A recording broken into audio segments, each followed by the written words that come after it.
سلام كي دايرين؟ لاباس عليكم؟ بخير، مرحبا بكم.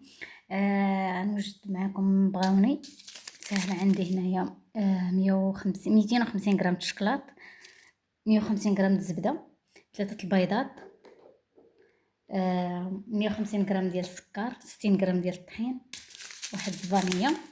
دابا غادي ندير الشكلاط يذوب فيه هو الزبده فيه شنو سميتو هو على حمام مريم في الشكلاط والزبده. المهم ندير الشكلاط والزبده يذوبوا، وغادي نعاود نزيد نخلط السكر مع البيض مع الطحين. عاد داك الساعه نزيد الزبده على بين ما تذوب الزبده والشكلاط نزيدهم.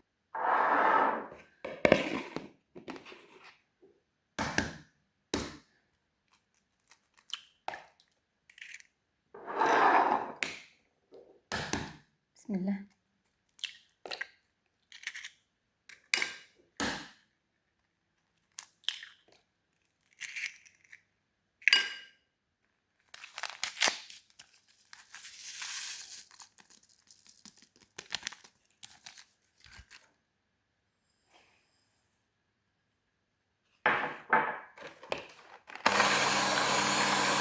من بعد كنضيف فرينه، 60 غرام ديال الفرينه.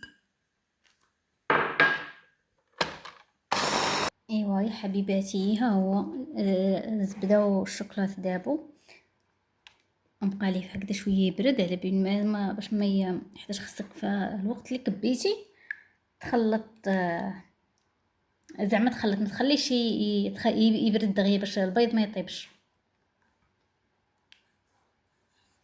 يا بسم الله. هكذاك راه ما خليتوش تذاب مزيان.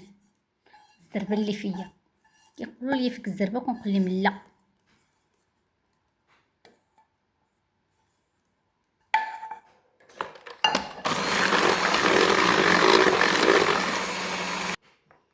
ايوا هكذا كيفاش كيجي الخليط ديالنا. دابا غادي نقلبو، نديرو هنا في هاد لي بول الصغار. المهم دابا غادي نديرو هنا، يمكن لك ديريه في مول كبير، يمكن لك ديرو في هاد لي صغار. انا كنديرو في هاد لي صغار حيتاش كيجيوني مزيانين على حساب المدرسه وداك الشيء، كيجيوني زوينين، ماشي وحده كبيره كيبغوا الدراري ياخذوا معهم المدرسه، كيجيوني بحال هكذا ساهلين.